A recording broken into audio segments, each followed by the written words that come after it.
Cerita berlanjut dengan persepsi Han Seon-on kepada Jae-yi. Dia belum mengetahui jika Jae-yi masih hidup bahkan sudah berada di samping dirinya. Dua prajurit memberi laporan yang berbeda, satu prajurit membawa satu sisi sepatu milik Jae-yi dan satu prajurit yang lain mengatakan dia menemukan beberapa barang dan bagian pakaian wanita dari keluarga bangsawan yang diyakini itu milik Jae-hai. Han Seon-on semakin yakin jika Jae-yi masih hidup. 살아있어야만 한다. Di sisi lain putra mahkota dan Jae-yi mengenang masa lalu ketika mereka pertama kali bertemu.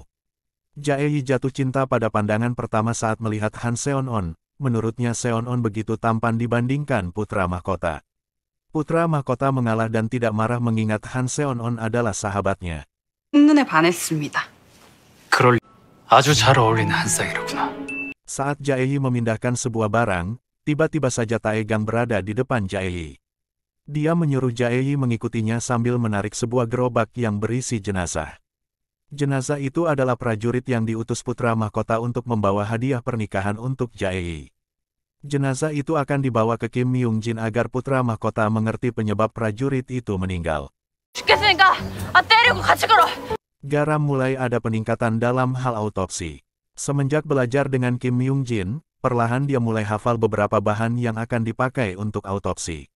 Mereka akhirnya mencampur-campurkan bahan, membuat eksperimen hingga gubuknya hampir terbakar sehingga mereka hampir saja diusir oleh pemilik gubuk. Hal itu tidak terjadi karena Myung-jin memberikan tips untuk pemilik gubuk. Kim Myung-jin dan Garam melihat Jae-yi dan Taegang datang dengan membawa jenazah.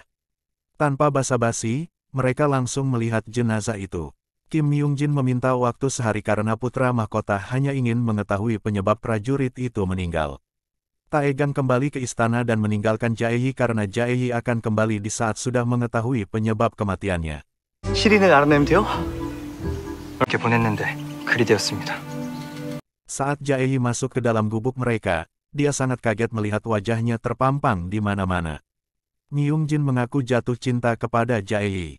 Garam dengan peka menenangkan Jae-yi yang mukanya sudah masam. Mereka pun mulai mengidentifikasi jenazah. Myung-jin menduga jika pelaku mencelupkan mata panah ke racun sehingga meski panahnya tidak dalam tetapi dia tetap akan meninggal. Lalu Myung-jin meminta tolong kepada Garam untuk dibuatkan semangkuk nasi karena dia akan melakukan uji racun nasi. 여기서 생긴 상은이다. 죽기 전 숨 쪽에 꽤 재밌는 걸 발랐나 보구나. Mereka pun memulai uji racun nasi. Nasi dimasukkan ke dalam mulut jenazah agar racun menempel ke nasi. Setelah itu nasi itu dicampurkan ke darah hewan. Myung-jin mengaduk darah hewan itu. Awalnya darah yang cair tiba-tiba saja menggumpal. Dan benar, terdapat racun di dalam tubuh jenazah. Racun yang sama seperti setahun yang lalu, racun yang pernah ada di dalam tubuh putra mahkota. Racun itu bernama Gloidius saxatilis, racun yang melilit pembuluh darah, melumpuhkan tubuh dan akhirnya menyebabkan kematian. 가져갈게. 1년 전 독각 살무사의 덕분이요. Sebelum Jae-yi balik ke istana, dia menyempatkan waktu mengobrol bersama Garam. Berterima kasih karena sudah setia satu sama lain. Mereka lalu berpikir, sejujurnya mereka tidak pernah bertemu dengan prajurit tersebut. Bahkan tidak percaya jika prajurit itu dibunuh di Gaeseong. 깜짝 놀랐습니다. Jae-yi pun balik ke istana. Dia langsung melaporkan hasil kepada putra mahkota. Jae-yi mengaku belum pernah bertemu dengan prajurit itu, tetapi Jae-yi sudah mendapatkan hadiah berupa 6 gulung sutra dan kertas gambar. Kemungkinan prajurit tersebut dibunuh saat berangkat mengirim hadiah, lalu digantikan oleh seseorang yang menyelipkan surat untuk Jae-yi. Sebenarnya Jae-yi melihat orang itu, tetapi karena kejadian buruk, dia melupakan semuanya.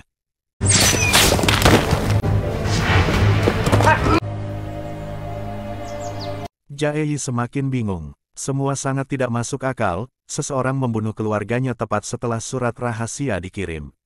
Putra mahkota mengerti hal itu, karena dia pernah berada di posisi Jae-yi. Lalu ia menugaskan Jae-yi untuk datang esok hari karena esok ada kelas istana membahas tentang beberapa kasus yang dipimpin oleh Han Seon-on. Sementara itu, Han Seon-on menyiapkan beberapa materi kasus untuk dilaporkan esok hari. Tiba-tiba dia teringat kura-kura kayu yang diduga milik ayahnya. Tadi pagi dia melaporkan beberapa hal yang ia temukan kepada putra mahkota selain temuan kura-kura kayu tersebut.